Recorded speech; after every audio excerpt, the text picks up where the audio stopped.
All right, Nuggets fans, welcome into Pickaxe and Roll, brought to you by good friends here at Mile High Sports and FanDuel. I'm your host, Ryan Blackburn at NBA Blackburn on Twitter, part of the Mile High Sports Podcast Network. And I am here. We're not ready, but we're going to do it anyway. Here to discuss the Denver Nuggets and their win against the Sacramento Kings last night. Final score 130 to 124. An offensive affair, not necessarily something that was defensively inclined from either side, if you'll say, but still felt like the Nuggets had control of that game throughout. They mostly led by about 10 to 12 points throughout that game. They could never really separate. There was never enough defense that they played, never a run that they went on that it felt like they could actually get it going from a separation perspective. But it is what it is. They got the job done. And if that's the worst that it's going to look at home against an average or subpar team, Denver's going to be okay. I mean, think about how many times last year the Nuggets got caught by a team like the Kings at home. I don't think the Kings are going to be a 30-win team or less. So, there's still time. There's still an opportunity for the Nuggets to get caught by a Wizards approximate team who defeated the Nuggets twice last year. But it still felt like the Nuggets did a pretty good job of continuing the pressure from an offensive standpoint, going through the process, making sure everything looked and felt pretty good, just from the production and the efficiency standpoint. I mean, the offense that they put together last night was really impressive, and it does deserve a lot of credit, led by, of course, Nikola Jokic, who was tremendous last night. Started off the game at least a little bit more shooting aggressive than I think he had since basically the first night of the season. I had detailed this in my story on Monday, that Denver's offense and Jokic's offense specifically looked a lot different than you would expect from Jokic's perspective. He's had 23 shots on opening night. Since then, he had 8, 10, 15, and 10 shots respectively. That changed last night when he had, let's count them up real quick, 22 shots. So a lot different than the perspective from the previous games. And 12 of those shots came in the first quarter. He was going up from three, and ultimately that proved to be the right decision. He got himself into a nice rhythm from the perimeter, shot 4 of 10 from three, and ultimately shot 10 of 12 from 2-point range as well. Only 3 free throw attempts. Very interesting. He just hasn't really, whether it's been trying or not trying, he hasn't drawn a lot of free throw contact over the course of the beginning of this season. But he looked great. 34 points for Nikola Jokic, 14 assists, 4 steals, 2 blocks, 7 rebounds only. Oh, ho-hum, really struggled on the glass there. Domantas Sabonis had 17 rebounds. I don't necessarily think that was anything that actually, looking at the breakdowns here between the Kings and the Nuggets, 47 rebounds for the Kings, 40 for the Nuggets. Definitely they missed out on some opportunities there, but a lot of that was because the Kings were turning the ball over. They turned the ball over 15 times. The Nuggets turned it over 7 times. So that really just gave the Kings more opportunities to collect a shot attempt from the Nuggets as opposed to anything else. So Denver played pretty efficiently, and Jokic was the primary reason behind that. Thanks, guys. I do not feel great. I don't know if you can tell my voice or not, but I do not feel awesome, but we are powering through as we are wont to do. But that's okay. We'll figure it out. But yeah, Denver goes 130 to 124 in this past game last night, starting off their homestand in a really effective and efficient way from an offensive standpoint. I'll talk about it more in the second segment where I think this could go, and make a nice little prediction. But I do think that all the process looks really good for Denver right now with Jokic on and off the floor. It just seems to me, I mean, you look at the starters, and they're all generating pretty good shots. Murray, I think, was pretty like inefficient in this last game. 6 of 17 is not the number that you'd like, but 0 of 5 from 3. Obviously, if that normalizes, he goes 8 of 17 and 2 of 5 from 3, and you start to be like, okay, then he's at 21, 7 and 7, and it feels a little bit different. But the starters as a whole, I thought were very good, led by Jokic, Aaron Gordon, and Christian Brown. And that was good to see for a variety of reasons. But the main one is because Denver had a plan going into this game of how they were going to attack. Jokic was going to establish his own aggressiveness at the beginning of the game. He did that. He had 12 shot attempts, didn't have as many assists at the beginning, but still kind of set the table for others. And then as the game went along, he got to that elbow area, he got to that above the break area, and they just back cut the Kings to death. It was awesome. It was very easy. It was one of those things that if you're the Kings, it's like, hey, let's see if we can stop it this time. And then nope, they couldn't stop it that time. But the Nuggets offense and the way that it is designed, it certainly felt like they were putting as much pressure on the Kings' interior defense as possible. And Sabonis, like, he didn't have a great defensive game, but it's really not all on him. 1 steal, 0 blocks, and just wasn't super impactful at the rim defensively. But he has to guard Jokic, right? Like, he has to guard the best player in the world, a guy who commands a lot of attention. Jokic making shots in the mid-range, making shots on the perimeter. He was doing a lot of things to take Domantas Sabonis away from guarding the rim. And then the rest of the Kings starting lineup that played as many minutes as they did. I mean, you'll see 37 minutes for Domantas Sabonis, 37 minutes for Westbrook, 36 minutes for DeRozan, 35 minutes for Schroeder, 37 minutes for Levine. Did I name an actual defensive player in that mix? No, I did not. The Kings being injured without Keegan Murray, but more importantly, just without the right defensive personnel to make the plays that they're supposed to against this Nuggets team, they didn't have a shot. They had nothing from a defensive standpoint, and it's why their team is just built so weirdly. Like, they don't have the personnel needed in order to actually execute on the defensive end against teams that can go at the rim, against teams that can pull Domantas Sabonis away from it and have him guarding other centers that are actually a threat. So, man, yeah, it just felt like the Nuggets had their plan. They executed it to perfection. Christian Brown, I thought, did a nice job back. Like, obviously he does this every time, but 21 points, 7 of 10 from the field, extremely efficient going to the rim.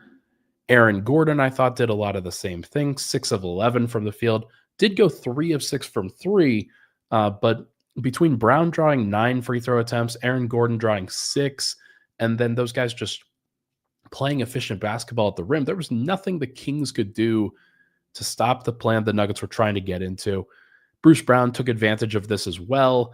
Tim Hardaway, not as big of a game from today, or from yesterday, but that's okay. Peyton Watson, underwhelming, excuse me, not an underrated game. He just didn't have a good one. 0 of 4 from the field, 16 minutes, wasn't super productive otherwise, but he didn't have to be. Like, the way that the Nuggets designed a lot of their play around Jokic in this game, but then with the second unit, it was just a lot on Jokic and Murray to create. And if it wasn't those guys, it was others kind of taking advantage of the attention that they were receiving and just getting open every single possession because the Kings did not have the personnel to stay with them. So it was an impressive offensive performance from Denver. It was not an impressive defensive performance. We'll get to that in just a bit. CT Fazio's in the chat. What do you think of Murray's substantial increase in usage through the first few games, Ryan? I think it's good. I think it's one of those things that shows how engaged he is. A lot of times when he tries to engage in an action, Um, if he doesn't get anywhere, he'll throw that frustrated pass to somebody on the perimeter and kind of get himself out of the way because things aren't going well. He is getting to the spots that he's wanting to get to. And if he is the player that Nuggets fans and he and everybody hopes that he can be, he'll take those shots. He'll take those shots. He will generate as many good offensive possessions for himself and for others as possible, and they will reap the benefits of it. This was the first game where he really had a poor efficiency game, just because the three-pointer didn't go down at all. But I think if this is the low point and he's also adding 7 rebounds and 7 assists, then that's still a reasonable place to be. You would like him to be a little bit better in this matchup where there's nobody to really guard him. But, I mean, this next one against Miami, against Davion Mitchell, in theory should be one where he does worse. He'll probably do better, like just because of how engaged and how ready to go he is.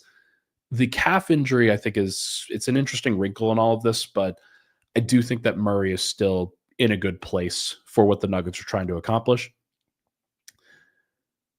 On the other side, not the break, like on the other side of the court, Russell Westbrook did shine. Like he was one of the only guys for the Kings that was just bringing it every single time. 26 points, 12 rebounds, 6 assists, 10 of 17 from the field, 3 of 3 from the free throw line, 3 of 6 from 3. Just played really good basketball. And I know that, like, yeah, I had 6 turnovers. That should sound familiar to some Nuggets fans. But what he was doing, just keeping them engaged and keeping the pressure on, like he was more efficient than DeRozan. He was more efficient than Levine. He took some pressure off of Sabonis. He set up Drew Eubanks on a consistent basis with that second unit. It's one of the reasons Drew Eubanks was a +8. That's an interesting number. I thought that DeRozan slowed down.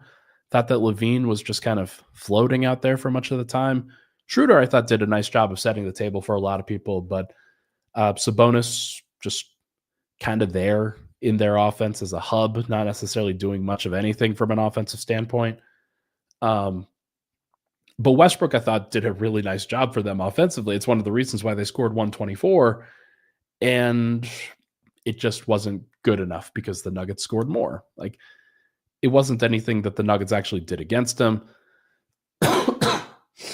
They did a pretty good job, I would say, of cutting off certain actions, but certainly not the actions that involved Russ in transition, where he was getting to the rim on a consistent basis and doing what they needed to do from a physicality perspective to just bother him in any way, shape, or form. They didn't do that. And as a result, Russ had a really good game. You knew he would be motivated in this spot. You knew he would be good. And it made me money. On FanDuel last night, I put together, I'll just read out the parlay I put together. Denver Nuggets money line. Didn't feel good about the spread, that's for sure. And that was a good bet. Jokic 12 assists. Russell Westbrook over on his line of 23.5 points, rebounds, and assists. That was ridiculous. He did that by points alone. And then Aaron Gordon over 23.5 points, rebounds, and assists as well. He got to 28. So got a nice little plus 1,500 on that. So FanDuel does a good job if you know what you're looking for. And I knew what I was looking for last night with Russell Westbrook bringing some he was bringing something to the party, that's for sure. So you knew that it was going to happen. You knew he was going to bring it and really amp up. They were going to give him the opportunities that he deserves. And this worked out about as well as Nuggets fans could expect. You would think that, hey, they can do a little bit better defensively in some of these situations, but I just don't feel like they think that they have to. And we'll talk about that on the other side, actually. When we come back, we're going to talk about the ways the offense can continue to get better, and also talk about that Denver, they can't just defend when they have to defend. They have to start defending a little bit more because they want to. We'll be right back here on Pickaxe and Roll. This podcast is brought to you by Delete Me. Delete Me makes it easy, quick, and safe to remove your personal data online at a time when surveillance and data breaches are common enough to make everyone feel vulnerable. Data brokers, they profit off of your data. It's a commodity. Anyone on the web can buy your private details. This can lead to identity theft, phishing attempts, and harassment. Have you ever been the victim of identity theft, harassment, doxing? If you haven't, you probably know someone who has. Delete Me can help. Take control of your data and keep your private life private by signing up for Delete Me.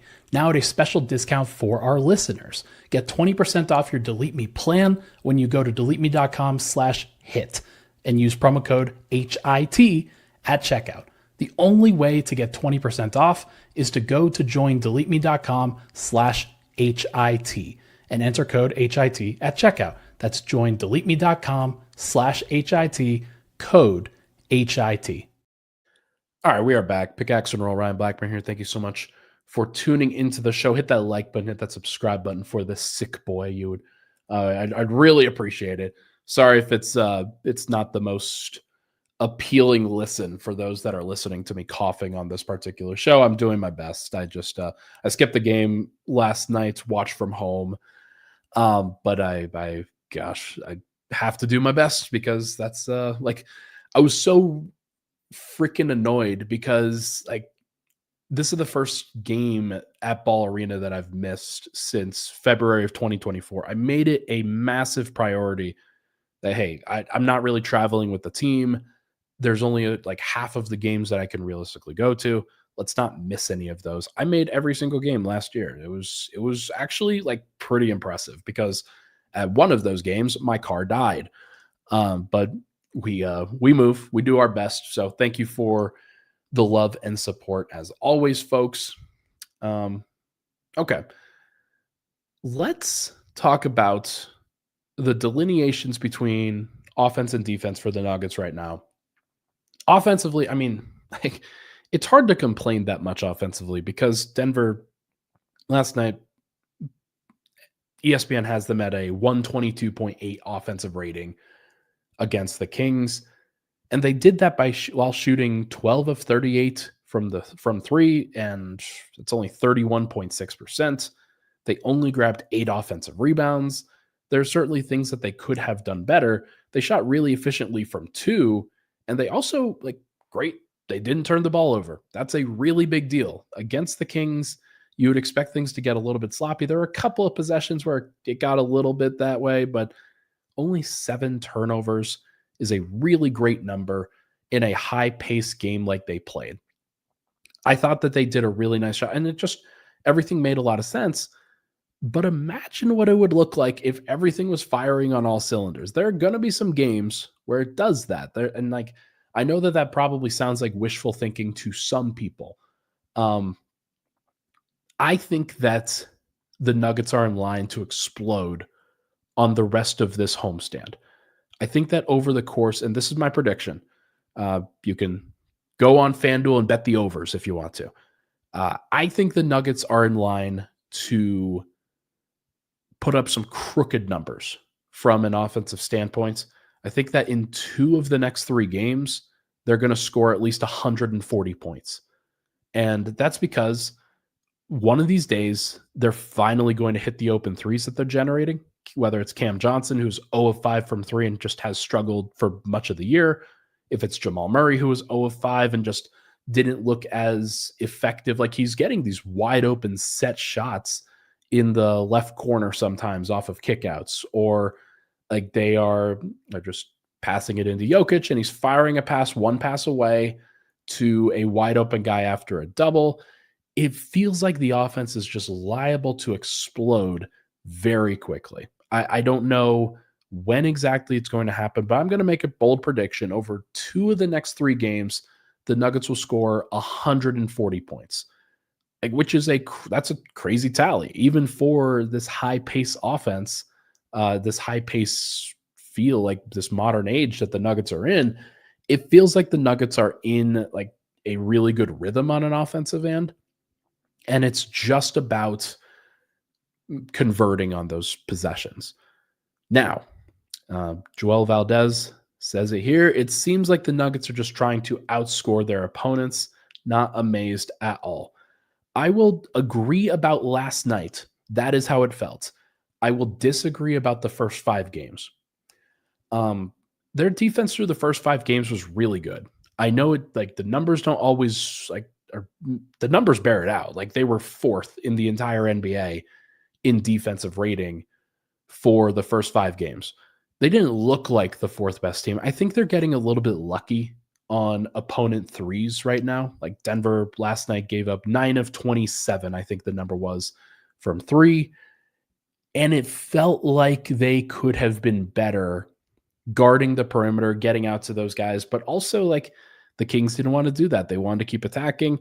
And there are some things that Denver could have done, but they still did force a fair amount of turnovers from the Kings. Kings had 15, including Russell Westbrook 6.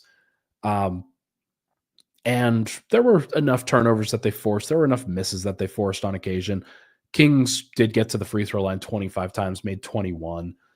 So there's I think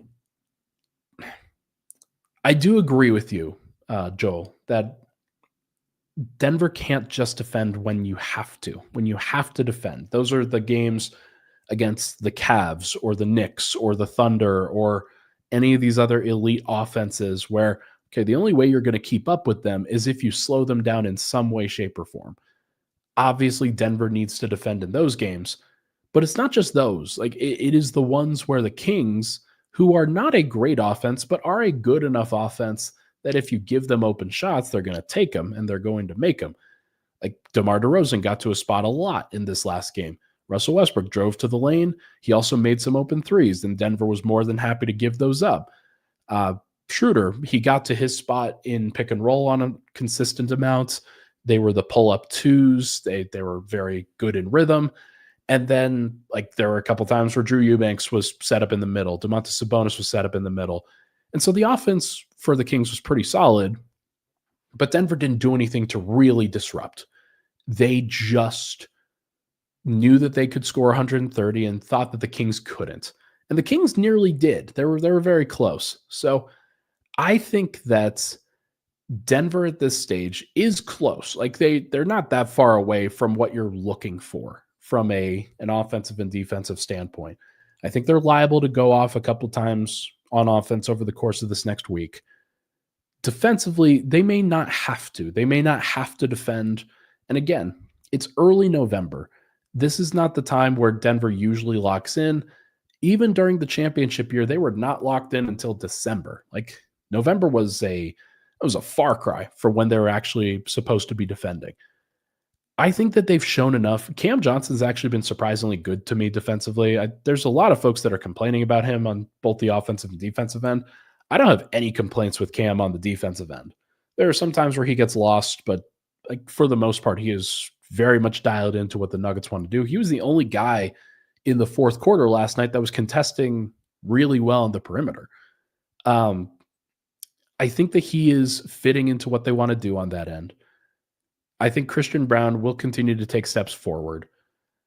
Jamal Murray has been really good defensively too. Overall, he's one of the reasons why they've been so good. It's really about Jokic and Aaron Gordon to me is with the starters, what you're looking for. Well, it's not really about like Christian Braun. It's really about Christian Braun, but like what you're getting from Jamal Murray and Cam Johnson, for example, I think is above what you would expect to get on a normal basis in a normal regular season. With Jokic, he's saving some fouls, but I do also think like 4 steals, 2 blocks last night. He was pretty good and pretty disruptive. I thought he did a nice job of forcing the Kings into thinking a little bit too hard in some situations. He was plus 18 in his minutes. Like his minutes were not the problem defensively. The bench is still having some problems defensively. They are a little bit undersized with what they are trying to put together. Valanciunas is not super mobile. He gets taken advantage of at times with the quick guards. And then you've got Bruce Brown, Tim Hardaway Jr., Jamal when he is staggering. They had Julian Strawther in the first half. I thought that Julian was fine. There was no problem with what he's doing. And then Peyton Watson, of course. Like Peyton can be very disruptive on the defensive end. I don't think anybody was really being disruptive last night. So this is kind of anecdotal from the first 5 games of the season. I think you guys just need to go back and look at what the Nuggets have been doing against most of these teams. Like In the previous game against Portland, think about what Jeremy Grant has consistently been doing against most teams. Against the Nuggets, he did go 7 of 7 from the free throw line, but he was 4 of 11 from the field, 1 of 6 from 3 in that game on Friday night. Their bench was pretty shaky. Drew Holiday was 4 of 13. Donovan Clingan was 2 of 8. Like, some of their guys had some pretty decent games. Like Denny Avdia had a really good game. Shaedon Sharpe had a pretty solid game. But Portland didn't do anything crazy against the Nuggets. And that's not a massive thing. Portland's not a great offense either. But I think that you're probably holding them to a slightly higher standard than they should be held to for game 6 of the season. Even I'm not like panicking. There are going to be times where they can really be disruptive. There are going to be times where they can really, when they face off against certain teams, and they'll be good. Snowwolf says, I can't wait to play the Thunder and T-Wolves again. Gonna have to wait until February to play the Thunder.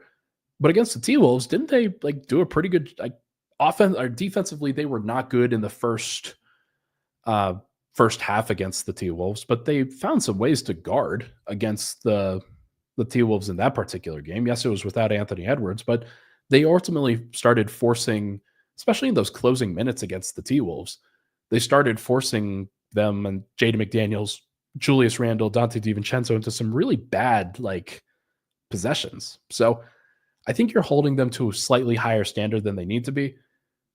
There are some games where they've been really good. There are some games where they've been bad. I'm not going to sit here and deny that. But even I am not that frustrated about where the defense is at. It just doesn't matter quite yet. Now, like I said, you're going to have to start establishing those habits over the course of the season. I would like to see a stretch of games from the Nuggets where they actually impact the game defensively, 48 minutes or as close to it as possible for 5 games in a row or something like that. And they're not that far off from they struggled on opening night. They struggled in this game. The middle 4 games 2 to 5, I thought they did pretty well defensively. So there's going to be some problems. They're going to have to figure some stuff out. But overall, I just think everybody settled down. They're 4-2. They probably could be 6-0. That's probably what's getting everybody a little bit hot and bothered, is that they could be 6-0 right now. But I just think they're going to be okay. Don't worry about it too much. Okay. Wednesday will be a good test defensively against the Miami Heat. The Heat shoot really well on above the break threes. The Nuggets give up a lot of above the break threes and don't necessarily do a great job of guarding them on a consistent basis. They've gotten pretty lucky. We'll see if Miami shoots them well against Denver. If they don't, then maybe there's something that the Nuggets are doing that are pretty disruptive. Mr. Exquisite Nugget, Cedric, coming in with the super chat. This is my first super chat in a while. Will CB improve later this season, Ryan? How are you? Well, second question first. I'm okay. I'm doing my best. Sorry, there's a loud horns and things and outside the window as always. Will CB improve later this season? Of course. Christian's going to be just fine. He has not shot well from 3 to start the season. He's going to get into a rhythm, though. It takes some guys some time. Sometimes it takes guys half a season. So it just takes some time. And I'm looking forward to when Christian is just dialed in from 3 and he's going 3 of 3, 4 of 6, 5 of 8. Those games will happen, but it just hasn't happened quite yet. Thank you for the super chat, though, Cedric. Really appreciate it. Okay. Because I am sick, it is time for me to go. I am going to get off the show here real quick and just take care of blow my nose, for example. That would be great. Okay. Folks, that is going to do it for this episode of Pickaxe and Roll, brought to you by our good friends at FanDuel and Mile High Sports. Thank you so much for tuning into the show. Appreciate the love and support as always on it. Hit that like button, hit that subscribe button Would really, really appreciate it. We'll talk to you guys on Thursday.